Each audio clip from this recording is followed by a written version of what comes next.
Hi, I'm Nancy. Hi, I'm Alexis. I'm sorry? I'm Alexis. Hi, Alexis. I'm Gabby. Do you want me to hold it? You want to pop it? Is it in the shop? Look, it's like a real movie. Yeah. Alright, go ahead, pop. All right. Yeah, she's wonderful. So, like we were saying, I'm Maya.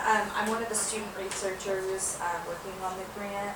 So I'm just going to ask you some questions today. If you are uncomfortable at any point, let me know. We can always move on. If you say something that you decide you don't want included in the documentary, let us know. We won't publish it if you're not comfortable with it. Thank you. Yeah. So we'll just jump in. So just introduce yourself with your name and your age. I'm Nancy Vaughn, and I'm 77. Wonderful. So Nancy, if you just tell me a little bit about how you identify. This can include anything like sexuality, religion, anything that's really important to who you are as a person. I'm a lesbian. Been a lesbian all my life, but I didn't realize it until I fell in love. So what around like age and time period was that?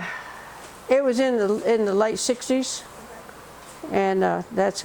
And I was you know, I never was attracted to boys, you know, although I had a couple of dates in high school. But I was in band, and our band had a little clique of people. Then we'd get together and have little parties, you know, and it was boys and girls both. But I never was attracted to boys. But I didn't think about it, you know, back then. That was in the 60s, and so I just didn't even think about sexuality, you know. And but anyway, and also there was stigma, a lot more stigma around homosexuality back then than there is today. And so I had an idea it was not a good idea, you know, to be queer, and we didn't call it queer, you know, we didn't call it queer, we called it gay, you know. So it was but anyway, it turns out that in my family I have a lot of gay people.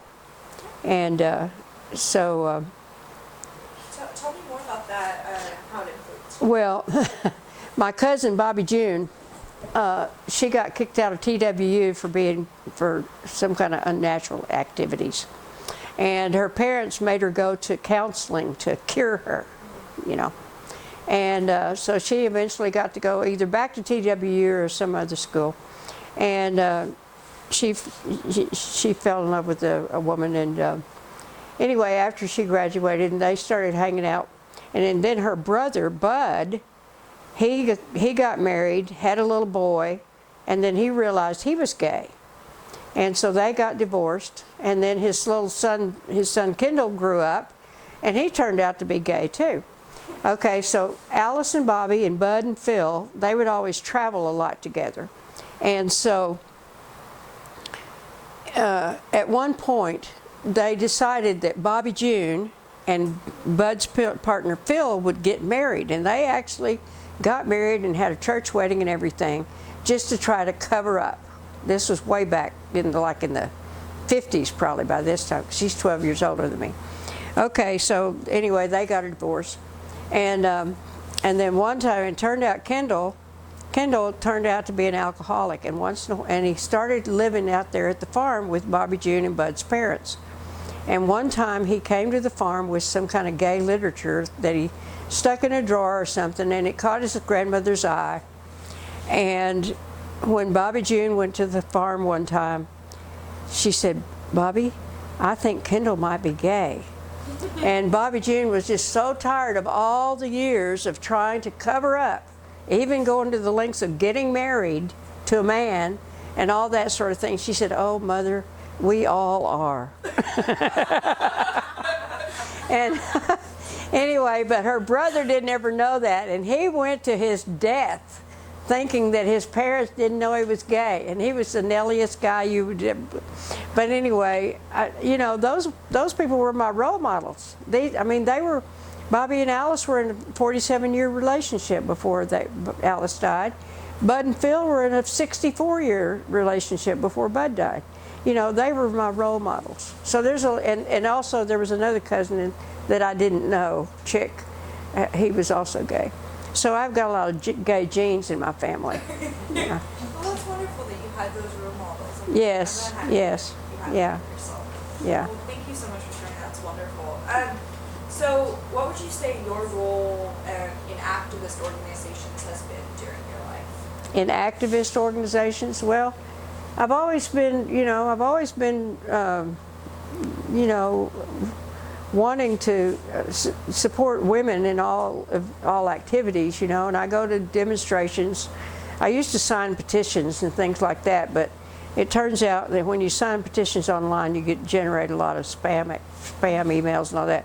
So I quit doing that. But anyway, I've worked for lesbian and gay things and women's rights, reproductive rights, and also the anti-war. I didn't do any of the anti-war stuff because right after college I went into the Army. I was in the they offered a program the last year I was in college. If you sign up to be commissioned upon graduation, you could get a little money during your senior year. And that sounded like a pretty good deal to go in for 2 years and get that, So I was going to go and do my 2 years and get out of the Army and, teach school. And it turns out that about 1.5 years into my time, my CO called me and said, how would you like to go to Germany? So I got to go to Germany for a 2-year tour. So I was actually in the Army during a lot of the Vietnam War protesting days. And Diana, you're going to hear, if you ask her this question, she's been arrested because of protesting and stuff like that. So I missed all that anti-war protesting stuff, But I've done protests for various other activities. Yeah, I'm curious, what was your experience in the Army as a lesbian? Did you ever? Well, I didn't see. That's where I learned. That's where I actually fell in love, and I knew that you couldn't be in the Army and be out, And so when I realized that I was, that was just another reason not to continue to be in there. I mean, I had an optimal military experience, And when I was in the Army, it was the Women's Army Corps was its own entity. We didn't look at, think about, or talk about guns. The women didn't do any of the stuff. I mean, not any of the stuff. They don't go to basic training with the boys like they do nowadays, the men. It's a whole different ball game. So we were in it. That lasted until about 1975, I think. And I got out in December of 1970. So the Women's Army Corps was its own entity. And so my experience was just optimal, All women, enlisted and officers alike, were trained at Fort McClellan, Alabama, at the Women's Army Corps Training Center. And that's the only place. And then when I went to Heidelberg, Germany, that was, I lucked into a job. I was supposed to go to Frankfurt to be the executive officer of the WAC detachment there. But before I got over there, the commanding officer of the Heidelberg unit got pregnant and had to get out of the Army. So here I was, this 22-year-old, wet behind the ears lieutenant. I was a first lieutenant by that time. Here I was, just, young and experienced person going and being the commanding officer of the WAC detachment in Heidelberg, Germany. But I had the most gracious honor of being able to serve with this woman who was near the end of her term. She was an E8, non-commissioned officer. She was my first sergeant. And when she left, she was near the end of her tour. So she was there for several weeks, and she really showed me the ropes and all that. But she went to the Women's Army Corps Training Center to be the command sergeant major for the entire Women's Army Corps. So I had a great honor to be able to serve with this woman. So. Well, thank you so much for sharing that experience. Yeah. That's really interesting. And you're the first person we've interviewed that was part of the armed forces. Yeah. So after being in the Army, when did you make your way back to Arkansas?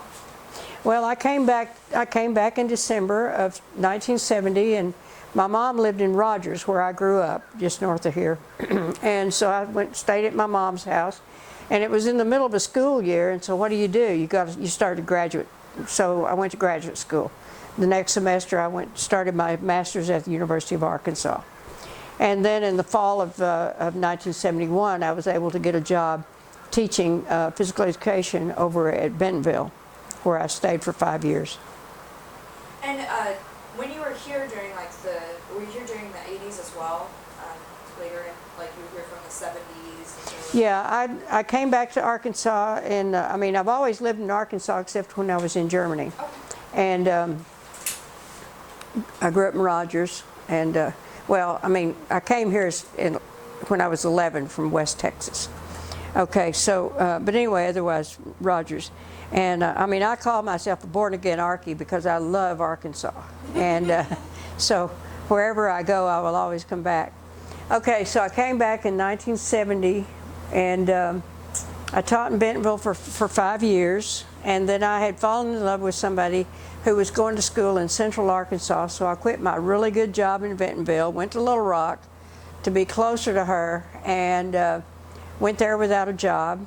And I didn't get a job initially, and I did some more, just took some courses at UALR. And then the second semester, I got called in. One of the coaches was moving to a different school in the Pulaski County system, and they needed somebody to finish out their semester teaching science classes, so I did that, and I got my foot in the door. So then I got a PE teaching job for the next 2 years at a little junior high school in Little Rock, and it was not a really good situation there. And my partner of the time, when she graduated, I was ready to leave. We both didn't really care to live in Little Rock area, and she was in school in Conway, but anyway, that's not far. And so we decided to come back to Fayetteville, and then we split up, and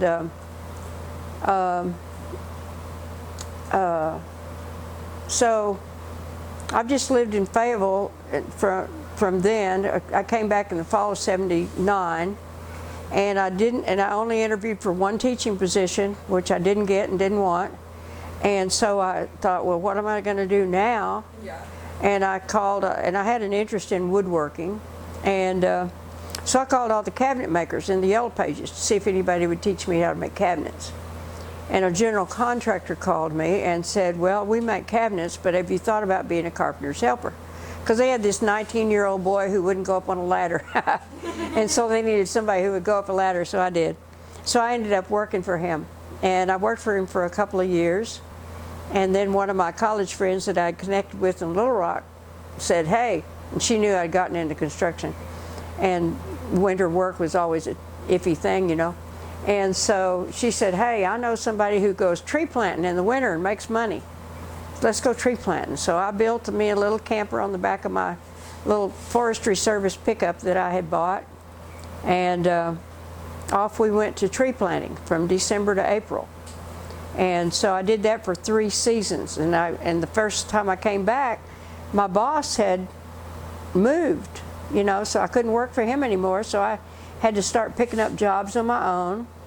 But I didn't have enough skill and business sense to make a living yet. And so I'd go tree planting in the winter to make up some money, you know. And so the 3rd season, I just told all my friends that I'm not going to do this. This is the last winter I'm going to be gone, so y'all got to find me work, winter work next year. And so when I came back from tree planting one time, we started building Diana Rivers' house. Diana Rivers' house was my first. She's going to be your next interviewee. Was this part of the on the land movement you were building? Yes. So you were involved. She was. Yeah, I wasn't a member of the land at that time, but Diana was the founder of our Ozark Land Holding Association, where we live now and where I've lived for 29 years. And so anyway, we started building Diana Rivers' house, and that was my first big project on my own, Thank you for telling us about that. Yeah.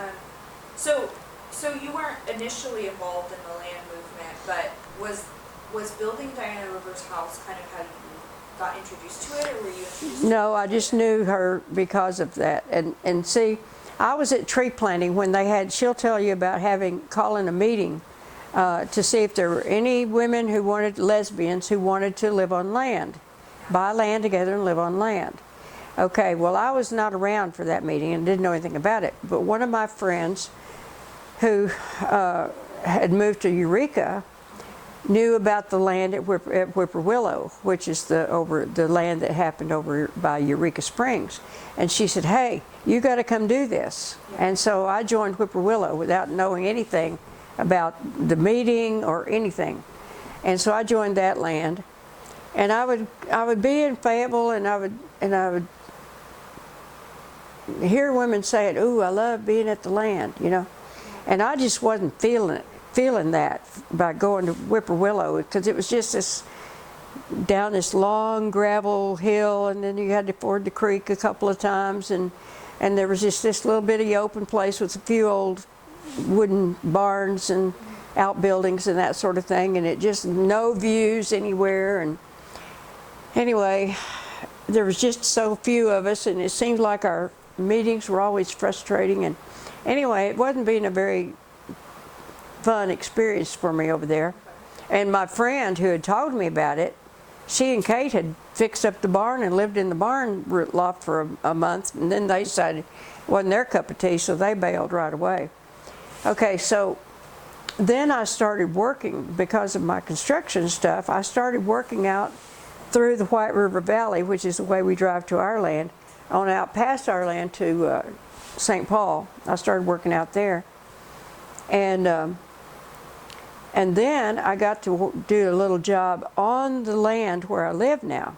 In OLHA. At OLHA, yeah. And all of a sudden I had this epiphany. I thought, I was just so excited to go to work every day, because I was going out to this beautiful area, you know. And yeah, and so I resigned at Whippoorwillow, and the next year I applied for membership. It was in 1983 or 84. And I applied for membership at OLHA and was accepted. And so I've been a member since 83 or 84. And then my partner got her mother died in 91. Anyway, I had also, in South Fayetteville, I took out my teacher retirement money and put it down on a little owner financed house. And so I was buying a house, and back then I bought this house for $14,500. I mean, this was in the early 80s, right? Okay, I put down $4,500 and just started making payments. We went to the bank and set up this escrow account, and this guy left town. I never saw him again. And but anyway, so I was buying a house when I was making less money than I ever made, and so that's where we lived. And then I found the love of my life in 1988, and in 1991 her mother died, and she came into an inheritance, and so we were able to build our house in 1992 out at the land. So that's how I got out there. I'm so glad you found me there. What did being a part of OLHA and just like women's space and the women's land movement, what did that mean to you at the time? Well, I had talked for a long time about wanting to live in community with women, other women, you know, and you know, and in my life, you know, when we say live with other women, we're all talking about lesbians, you know. We know that. We just didn't say lesbians every other word, but we were talking about living in community with other women, and it was just a dream of mine, and so it felt like that dream was coming true.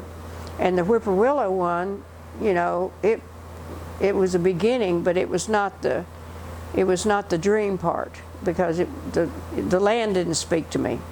And when I got to OLHA, there were women there who had already had collective experience. You know, Diana had lived, and other women, Diana and Peggy and Cedar, they all lived in an earlier land that she had been involved with before OLHA. And so, I mean, we had meetings, we'd discuss things, we'd vote on things, and things would happen, you know. And at Whippoorwillow, I mean, it's like we talked about something and the same thing would happen. And we would talk about something and the same thing would happen. You know, it was just bogged down. And so the OLHA meetings became my major social life, you know. I was so excited, you know, to... I'm so, and like I said before, I'm really glad you did find that community. It seems like Yeah. it's been your family. Oh, yeah. Those women are my family of friends. They're, you know, we like some better than others. We love some better than others. But we know that every single one of them is going to be right there if we need her, you know. And I talked about this one woman that I'd had some conflict with, and I needed somebody at 4 o'clock in the morning when I had a little fire out there that I noticed when I got up to pee. She ran up there with unlaced boots. I mean, she was right there, you know. And so we know we have each other's backs, and so. Well, so what does separatism mean to you? And do you consider yourself a separatist, or have you ever considered yourself a separatist? No, no, and our land used to have a reputation of being separatist, but we have never been what we considered separatists. I mean, we had rules about. I mean, boys could always live with their mothers up until the age of 18, so boys could actually live on the land. We do not allow heterosexual men to live there, but we have friends and family who visit there often. Diana has 2 sons who come, and it was one of her sons who actually came to our land and introduced nonviolent communication to us. Yeah, Diana's son Paul. And anyway, my brothers and nephews and other friends from out of town have been to visit, you know, so we don't consider our land separatist land. It is lesbian land, you know, and so far we have not had to contend with the, you know, with transgender people who, you know, male to female, who consider themselves to be lesbians now. We have not had to deal with that, and my putting it that way kind of gives you an idea of how I feel about that. I'm hoping that we don't have to deal with it in my lifetime, okay?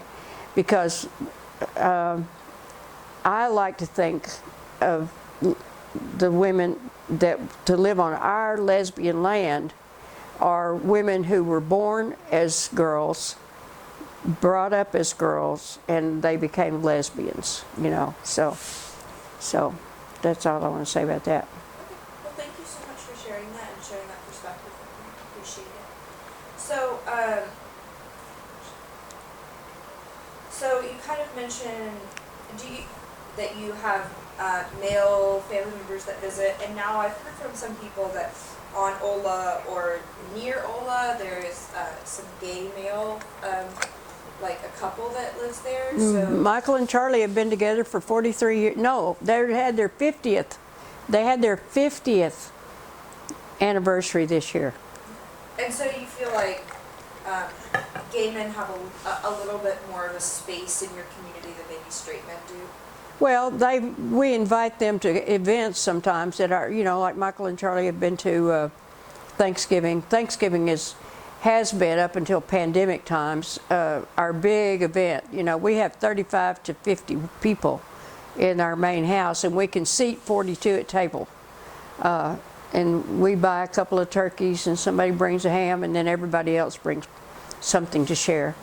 And we just have a big day of Thanksgiving. So that's our big event.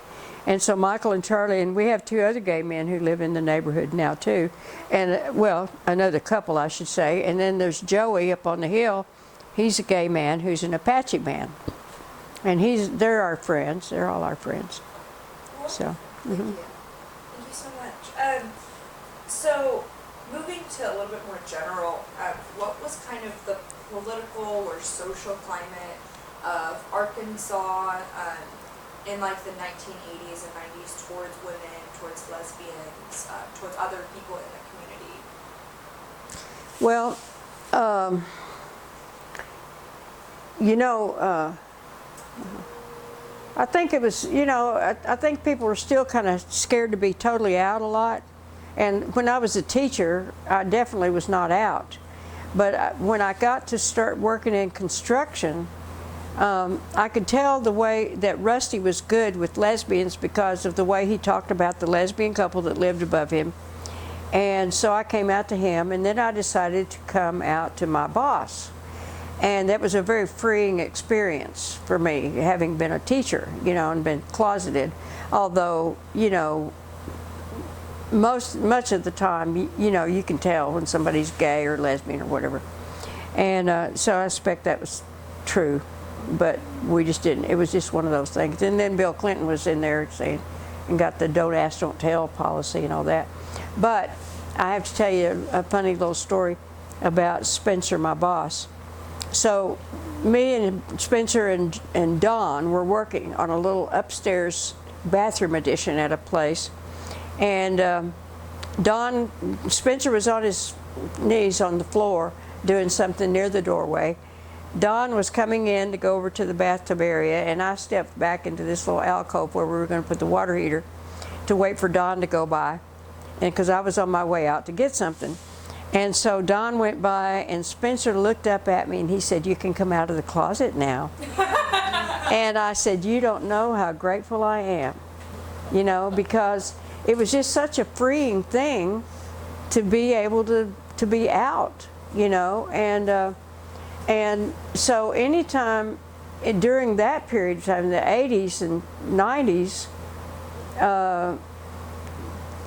when you felt freedom to be out publicly, it was a very freeing thing. And I think it started happening a little more often, but it was still pretty scary. Where are you headed? That's it. It's a cold. Okay, it's about this. Yeah, let's unplug that for you. Okay, she'll move this. There you go. No, you're good. That heater, that cooler thing was blowing on her. Okay. So do you think having, so I talked to some women that have had very negative experiences, especially with men at the time. Do you think having those positive experiences with straight men being very accepting has influenced you not identifying as a separatist? No, I never did consider myself a separatist, although, you know,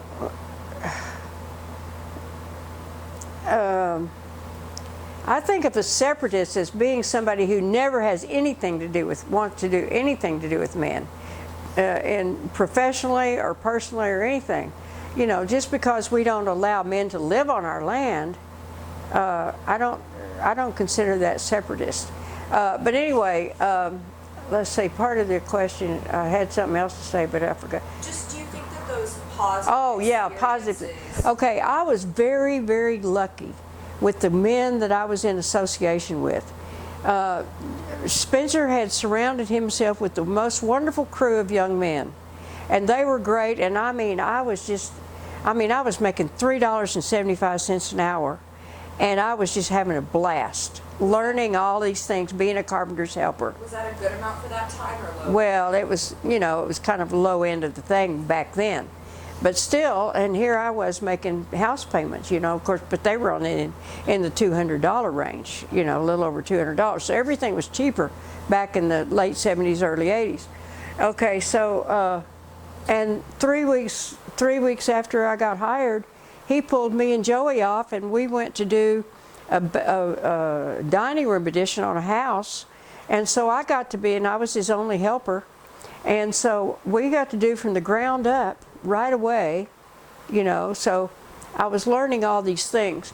And they were just great. They never, and you know, we just all got along. And they treated me respectfully. And Spencer, you know, and I knew who to deal with electric and plumbing and all that sort of thing. And, you know, so I was just always very lucky. And even when I was a tree planter, you know, most of the time it was really good interactions. I did get mad that last season. I was assistant crew boss by then. And one time there was, you know, when you're planting little trees, you're planting these little pine trees, and you're planting them in, it's not just going out in the rows in a clear field. Sometimes you're following a creek, planting up a whole hillside. Sometimes you're going in land that's been, trees have been falling and. Okay, we're good to go. Okay, so sometimes it's a little intense thing, and so it's advantageous if you get the first one out because you know you're following a certain thing like the creek or whatever like that. And so I come up on these two guys, and they're doing something that's going to make it hard for the rest of us later.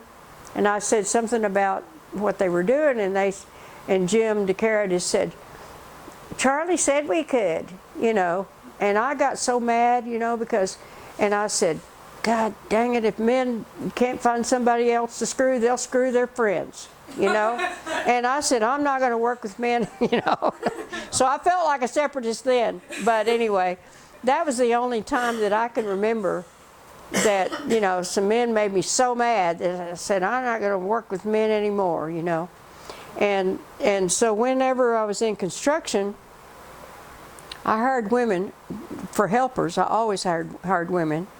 And I would hire men for, you know, like plumbers and electricians and that sort of thing if there were not women available to do those jobs. And one time we were doing a job over, we had made a kitchen addition, and we had built an L-shaped screened-in porch. And the guys were rolling their boxes across, you know, the dishwasher and the new range for the kitchen. They were rolling them across and they only saw women around. They said, "You don't see too many women doing this kind of work." And I said, "No, there's not too many." And he said, "Most women don't have it up here to do that." And I said, "No." I said, "Most women don't have it right here." And I said, "When we don't have enough right here, we just get more women." And and I took him out to the 30 by 24 garage that we had built, and we put a 6 by 12 by 30 foot beam up. 6 women did it without a crane to lift it up. We did cheat and put 4 by 12 first, and then we added the third layer after it was in the air. But anyway, I worked with women. I only hired women to work personally with us, you know. So. Thank you for that. It's been a very, very interesting hearing about your work, and I really appreciate that. So I just have one more question, and I'll let you go over to Dr. C. But what has been your most memorable experience on OLHA or with any other like land groups? Most memorable experience. It's a big one. Well, you know, we have at OLHA we have a spring work day and a fall work day, and several years ago, I mean, we've had work days when 30 or 40 women would come out, you know, and help us do projects around, and then we'd have, you know, they'd be there for lunch, and then we'd, you know, hang out, go swim or hike around or whatever, you know, and so that was pretty memorable.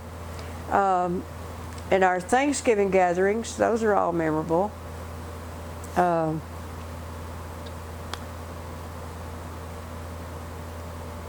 You know, there's not any one particular time that stands out. It's just, but that business of that realization of realizing that being able to go to that particular land and be with women, you know, when in the early days when I just had that epiphany, say, "Oh, this is what women are talking about. I love going to the land." Well, it feels like you're going home. You know, it just feels like it's the right place. So. Well, thank you so much. That's all I have for you. All right. I appreciate the answers. You gave us some wonderful insight. Well, thank you. Perspectives. I appreciate it. Dr. C. Okie doke. That was wonderful answers. Do you All need to right. Take a break. There's only a few. No, I'm good. Okay. All right. Make sure we get those. This Okay. is the part where if there's anything you don't want us to include, just let me know. Okay. And as I was saying about my book, I teach classes such as history of sex, and I've noticed that a lot of writers who write about, you know, our community, they always talk about the pain and the negativity, which of course there's a lot of that, but I also feel like it leaves out a lot of life experiences. So what we're trying to do, what I'm trying to do with my book, is to show those other parts of LGBTQIA life that we don't necessarily always talk about. So these questions specifically relate to 80s, 90s. So the first question I want to ask is, what were relationships and dating like in the 1980s and 90s around here? Well,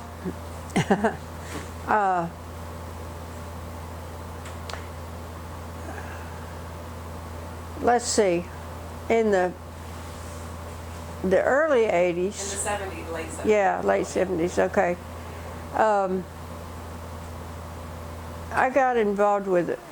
Anyway, I fell into lust and got involved in a relationship with a woman that was the least satisfying of all my relationships. And then later, when I found the love of my life, we started hanging out and doing stuff and doing fun things together, and we'd been doing things together for months, and Louise told somebody, she said, I thought we were dating. And I said, and I always thought we were just, I mean, I've always been a little bit out to lunch when it comes to regular, sexual stuff or, whatever. But anyway, in the fall of 1988, she came and she said, Nancy Vaughn, I want to be your lover. And I'm thinking, well, duh, okay. And I'm thinking, duh, I love this woman, and I mean, it turned, we had 24 wonderful years before she died. And so it was just the best thing that ever happened to either one of us. And, we were dating. We would go out and tool around in a canoe in Lake Weddington, or we would go hiking in the woods or whatever, and, we would do fun things together. But I can't, and we used to have these wonderful women's dances where 200 or 300 women would come. We had a DJ who was great, and all that. And we had some wonderful things like that. So I can't answer general questions about other people's experience. I just know that in my life, I have been totally lucky. I mean, I had, my family life was good, I had, good high school, good college, got to go in the Army, I got the GI Bill. I never did buy a house with the GI Bill, but I go to the VA for my medical care, and I was only in for 3.5 years, so I don't have any kind of pension or anything like that. But I mean, I've just been very lucky in all phases of my life. And many of my friends have some pretty horrible stories about their, being physically or sexually abused.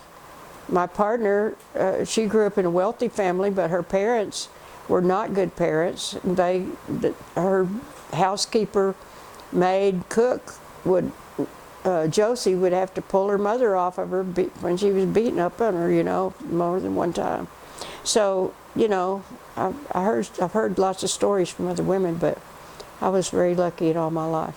Well, I'm glad that you've had those good experiences. Yeah. And we've had a lot of discussion of non-monogamy come up. Yeah. It's good in theory, but the reality doesn't work out too good sometimes. So we did have a little situation like that. So do you want to talk a little Well, my first lover, we talked about non-monogamy, we thought, and but then when I had this friend of mine come to visit me from out of state, and we had a little thing, well, it didn't sit well with my then partner, so the theory is okay, but I really do believe that polyamory is what they call it now, non-monogamy back then. I don't believe people can deal with it emotionally. There might be people out there. It's not my cup of tea. I learned about that, and so. So the jealousy. Yeah, yeah. I mean, people say, okay, you know, you can have your freedom to do this or that or the other thing, but when it really happens, the emotions just are not in the right place. So.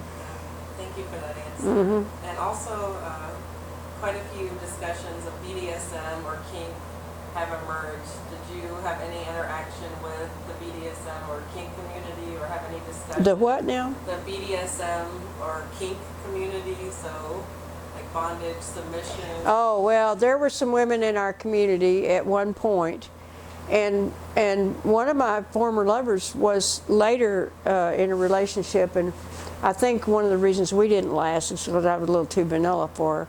But anyway, it turns out that some of our close friends were kind of into the S&M, you know.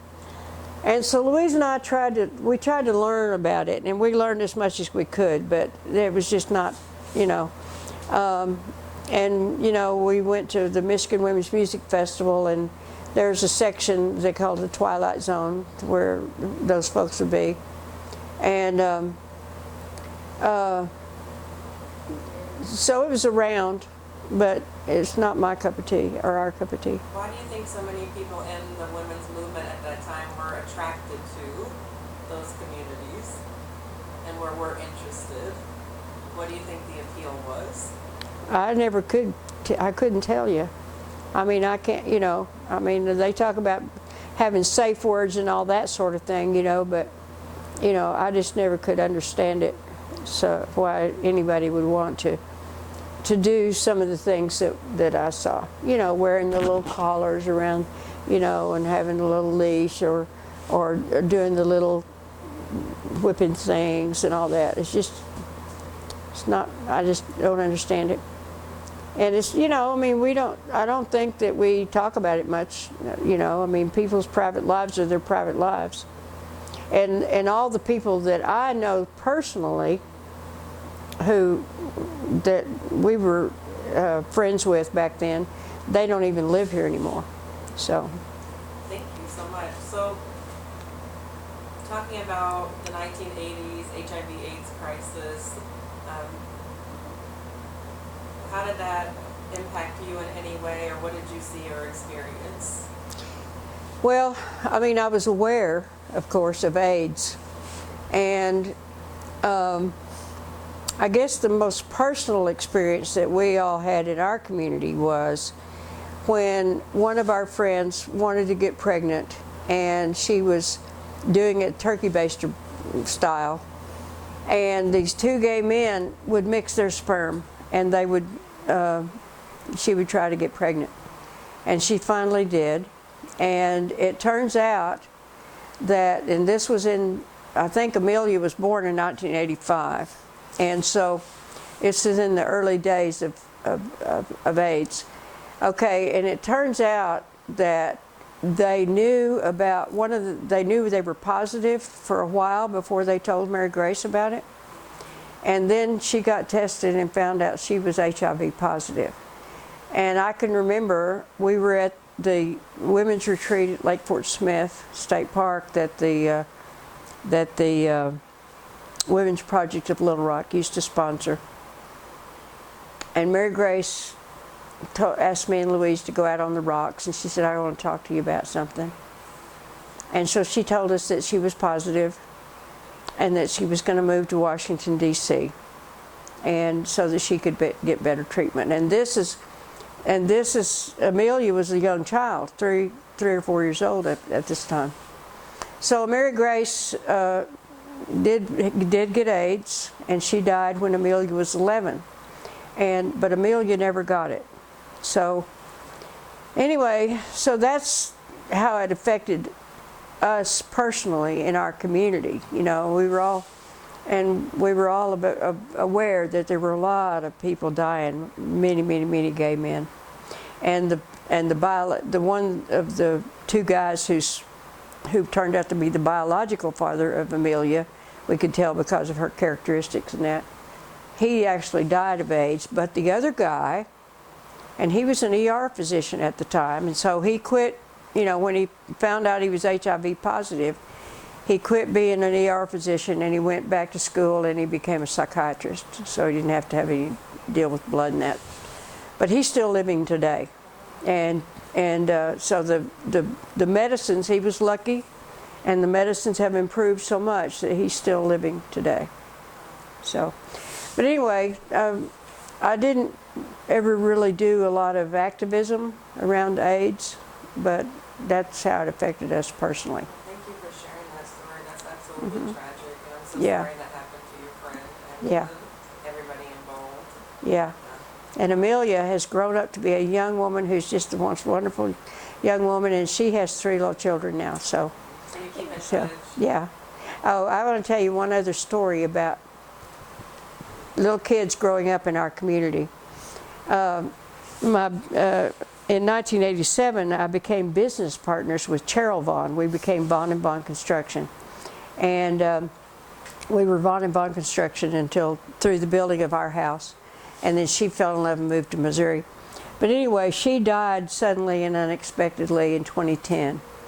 And she had been involved with a woman who had a little girl named Chelsea. And even though they weren't lovers for a long time, Chelsea would keep coming because she and Cheryl were bonded. So she would keep coming to our land, you know, a lot, you know. So she grew up in our community like Amelia did. And anyway, so we were having a memorial service for Cheryl. And Chelsea had grown up and gone to college and got an interior design degree. And she was out in Las Vegas working on a casino or something. And they were doing some actual carpentry work. And her crew was doing some actual carpentry work. And somebody said, she told this at Cheryl's memorial service. And she said, some of her crew said, how do you know how to do all this? And she said, well, I was raised by lesbians, you know. So we just, you know, so anyway. That's awesome. I just had to throw that in. Yes, yes. And that being said, all these stories are amazing.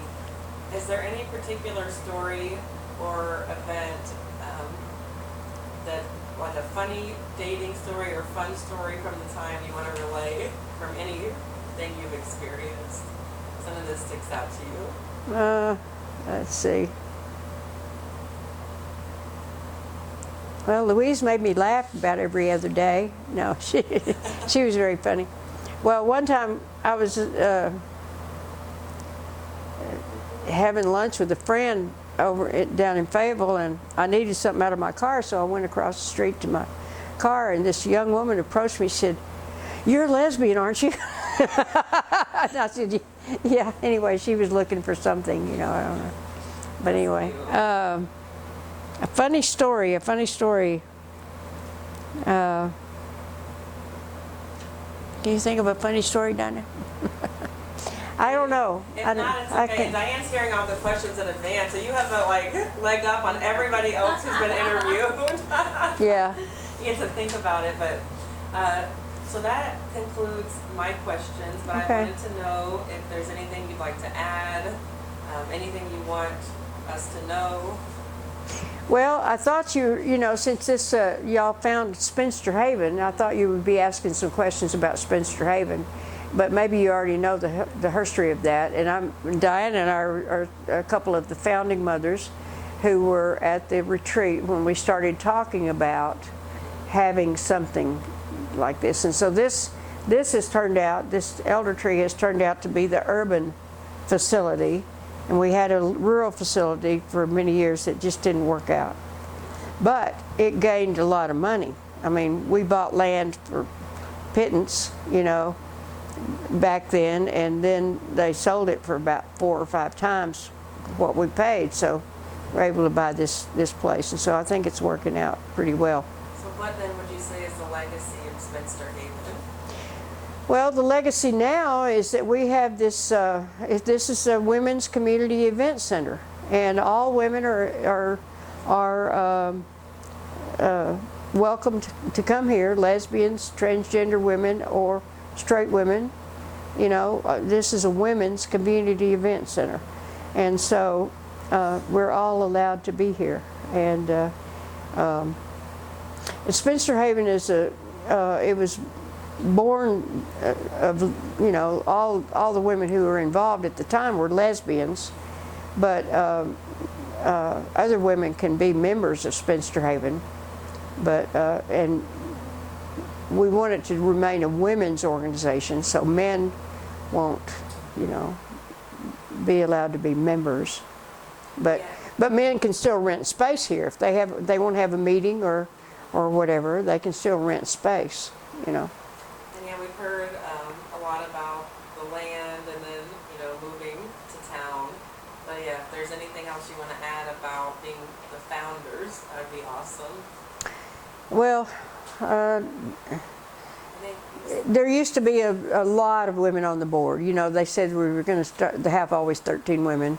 Well, back in the time when it was in the country, it just kind of, everything kind of dwindled and interest was lost. And so the board at the time that all this happened, there were only 3 women. So, you know, and it's still hard to keep board members, you know, but I think it's incredible. It's a beautiful home. And it is. It turned out and the location, man. I mean, you couldn't ask for any better location. I mean, right on the edge of a park. oh yeah, You know, there's no neighbors on that side. The park's over there, and it's a great, you know, the people who found this. Did Alice and you find this, Diana? Who found this land? Who found this house? I don't know who found the house, but anyway, Linda Nelson maybe. Yeah, it wasn't me. Anyway, I don't know who found the house, but they did good. And we've done minimal. They tore out one wall, you know, right there to make that room a bigger room right there. And otherwise, they haven't really, other than some painting and fixing up here and there. that was a great It's, choice. yeah, it's been a good decision. And so y'all have done amazing things, and I'm so happy to have heard your story today. Thank you. I think, does anyone else have anything they want to add or say? Just thank you. Yeah, Thank you so thank you. much. Thank you. Thank you. I appreciate your being here and doing this. We love being here, So. and we're happy to record these stories, so thank you so much. All right, Yeah. you're quite welcome. Yay. Thank you. All right, we're going to take a little break.